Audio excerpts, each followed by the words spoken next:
সুন্দরবনের বাসন্তীতে বাঘের আতঙ্ক। সুন্দরবনের কুলতলির পর এবার বাঘের আতঙ্ক ছড়ালো বাসন্তী ব্লকের ঝড়খালি কোস্টাল থানার অন্তর্গত জ্যোতিষপুর পঞ্চায়েতের হরেকৃষ্ণপুর মৌজার বিদ্যাধরী নদীর তীরবর্তী ফিশারিপাড়া জঙ্গল এলাকায়। শনিবার স্থানীয় মানুষজন বাঘের পায়ের ছাপ দেখতে পায়। পাশাপাশি এমন খবর এলাকায় চাউর হতে ব্যাপক আতঙ্ক ছড়িয়ে পড়ে।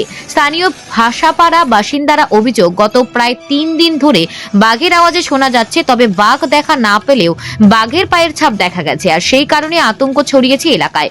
তাদের আরো দাবি, প্রায় প্রতি বছরই শীতের সময় আমলামেথি এলাকায় বাঘ আসে, এবার সম্ভবত বাঘ এসে কোথাও গোপনে ঘাঁটি গেড়ে থাকতে পারে। অন্যদিকে বাঘের পায়ের ছাপ দেখতে পাওয়ার পর গ্রামবাসীদের তরফে খবর দেওয়া হয়েছে বন দপ্তরকে। বন দপ্তরের লোকজন ঘটনাস্থলে রওনা দিয়েছেন। বিশিষ্ট সমাজসেবী স্বপন পট্টনায়ক জানিয়েছেন, জ্যোতিষপুর অঞ্চলের সমস্ত মানুষকে অনুরোধ করেছি, ছবিটি নিশ্চয়ই বাঘের পায়ের ছাপ। অঞ্চলের পক্ষ থেকে সমস্ত ডিপার্টমেন্টকে জানানো হয়েছে।